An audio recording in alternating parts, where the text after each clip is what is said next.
deficit in this current climate to, as you say, put more people to work? The commitment needs to be a commitment to grow the economy, and the budget will balance itself.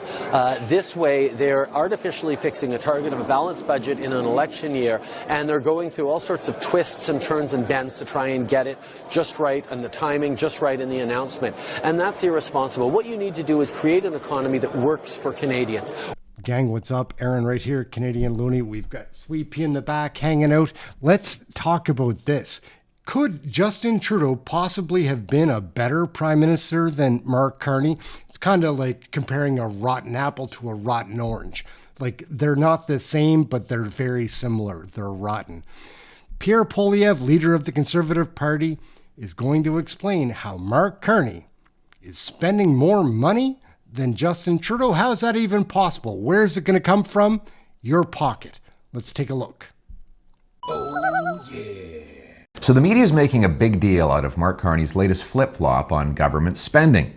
After running an entire election platform promising to spend billions more, without any identified cuts or layoffs in the public service, he's now told his ministers to identify savings of 7.5% next year, 10% the year after that, and 15% by year 3.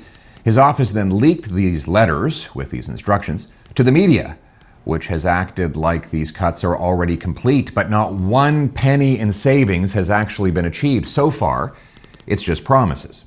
That said, it might seem too early to judge whether he is going to keep these promises. However, Mr. Carney has been Prime Minister since March 14th, 2025, so the fiscal year that started April 1st of this year has been entirely under his watch, and he has introduced what are called the main estimates. That's the big spending bill that authorizes government to push money out the door. How does that bill compare to the one that the Trudeau introduced a year earlier? And how does the spending of Carney compare in numbers, not image, to his predecessor? Well, let's take a look. Trudeau's last spending bill had the government spending $449 billion per year. Now, under Carney, that spending bill is up to $487 billion a year. That is an 8% increase in just 1 year. 8% is double the combined rate of population growth and inflation, so the cost is vastly outstripping the need. And remember, this spending is stacked on top of the already bloated costs that Trudeau left behind. Now, Mr. Carney claims that he is going to spend less, but invest more. In other words, he wants to categorize more government spending as an investment and therefore artificially lower what is actually counted as an expenditure, kind of cooking the books. So how is it that he defines spending versus investment? Well, for example, he admits that bureaucracy and consultants would be in the spending category. So let's compare those items to the way they were under the previous Trudeau government. In the last year of Trudeau in power, bureaucratic spending, that's spending on public servants, was $59 billion. This year, under Carney's new spending bill, it's up to $62 billion, a 6% boost in 1 year. Again, the bureaucracy is growing at least 40% faster than the rate of population growth and inflation combined.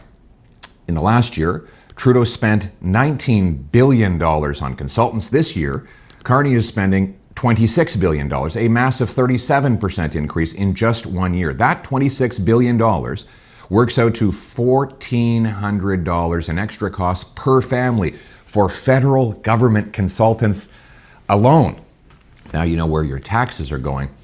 The big boost in spending does not even include Mr. Carney's big spending election promises, such as his new housing bureaucracy that will cost taxpayers nearly $3 billion per year. Since the election, he's piled on even more spending commitments. The biggest is to triple defense spending to $150 billion. Now, let me be clear on this. There's no amount of money that will ever be enough for our military. We must boost defense spending to support our troops, secure our seas, sky, and soil, and protect our alliances. But let's be clear about one thing. The money must come from cutting elsewhere, not simply piling up debt. Furthermore, the Prime Minister has not given a single example of something that he would cut, not one program, bureaucracy, nothing. How do you increase spending by hundreds of billions of dollars without a penny in savings and expect to avoid ballooning the deficit? All this has many economists saying that the deficit would be even bigger this year than it was when Trudeau left office. That's right, the supposed tight-fisted banker is running deficits that are even bigger than the spend-happy surfer dude. Hey, at least Trudeau introduced budgets. He never balanced them, but Carney has skipped that step altogether. We've gone from the budget will balance itself to what budget? So here's why Carney's spending spree actually matters to you. The first point is that deficits mean inflation today and tax hikes tomorrow. Governments have no money. Everything they spend comes from you through inflation, taxes, and debt, which is simply delayed taxation. When governments run deficits, they massively increase the supply of money in circulation. That means more dollars chasing fewer goods, which leads to higher prices. That's exactly what happened over the last 5 years when Mr. Carney, acting as Trudeau's economic advisor, pushed for more money printing deficits. That he said it wouldn't cause any inflation, yet we got the worst inflation in 40 years with 2 million people lined up at food banks every single month, and an entire generation of young people priced out of homes for the first time in our nation's history. Carney's money printing policies likewise caused a housing crisis in the United Kingdom and left it with the worst inflation in the G7. Even liberal economists are saying that Carney's plans will require a massive sales tax hike. The second reason why this spending and borrowing is dangerous is that it threatens our cherished social programs. In fact, based on Carney's current spending plans, which don't even include the many unbudgeted election promises, interest on our national debt will rise to $70 billion by the year 2029-2030. For reference, the Canada Health Transfer, that's the total number of federal dollars that we give to provinces for hospitals, will only be $65 billion. So you'll have $70 billion for interest and $65 billion for health care. That means Carney will spend more on bankers and bondholders than on nurses and doctors. Higher debt, taxes, and inflation, worse services. You pay more to get less when governments overspend and cook the books. Speaking of books, you can't judge a book by its cover. Just because Liberals replaced a surfer dude with a clean-cut central banker does not mean they are any more responsible with money. To the contrary, Carney is making the matter worse than his predecessor, Justin Trudeau.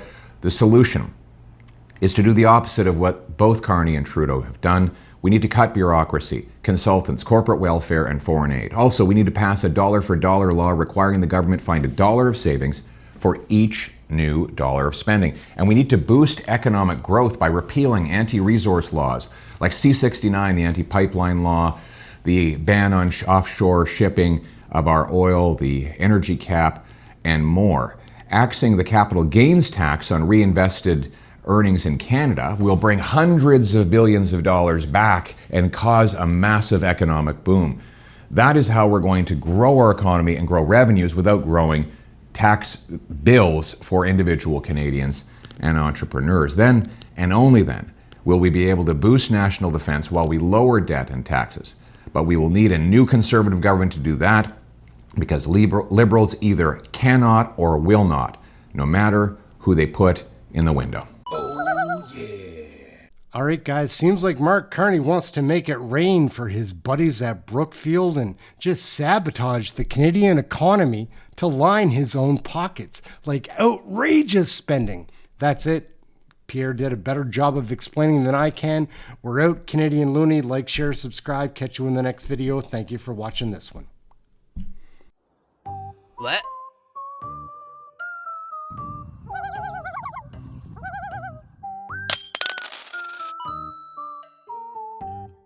Oh yeah.